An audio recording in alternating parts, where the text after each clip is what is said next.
Sometimes the hardest conversations need to happen, or sometimes as a leader you need to have difficult conversations or tough conversations. What role can hospitality or being a hospitable person have in, I guess, making those conversations easier, perhaps? Or have you seen a connection between being able to really talk real stuff with people in the church and your hospitality? Yeah.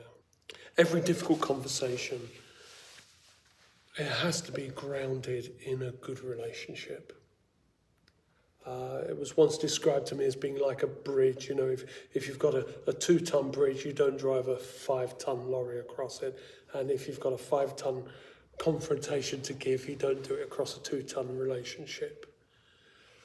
So hospitality and building hospitality into the church, it actually starts to build those supportive structures where it becomes okay to have difficult conversations. So I mean, that strikes me actually, that hospitality builds something for future where conversations might have to be difficult.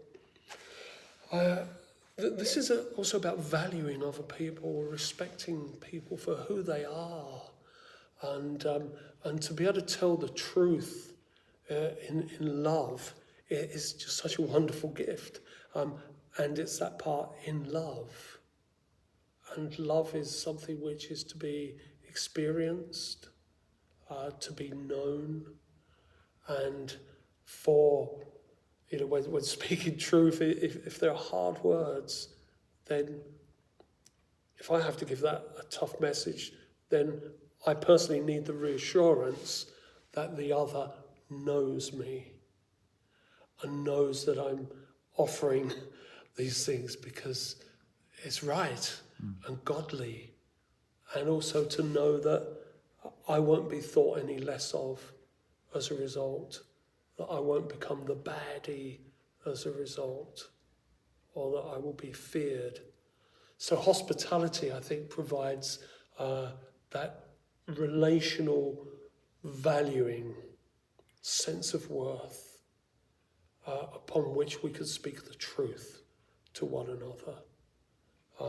And it strikes me that the truth can also be those really good things as well as the hard conversations, because some people find receiving good positive feedback around their strengths and all that they mean to other people actually really hard to hear.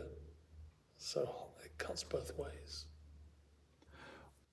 What you've just said about using the meal table or using hospitality to say positive things as well as negative things really strikes me, because I imagine if hospitality isn't a regular thing, let's say it's between two individuals, if they suddenly receive a text out of the blue saying, do you want to come around for dinner?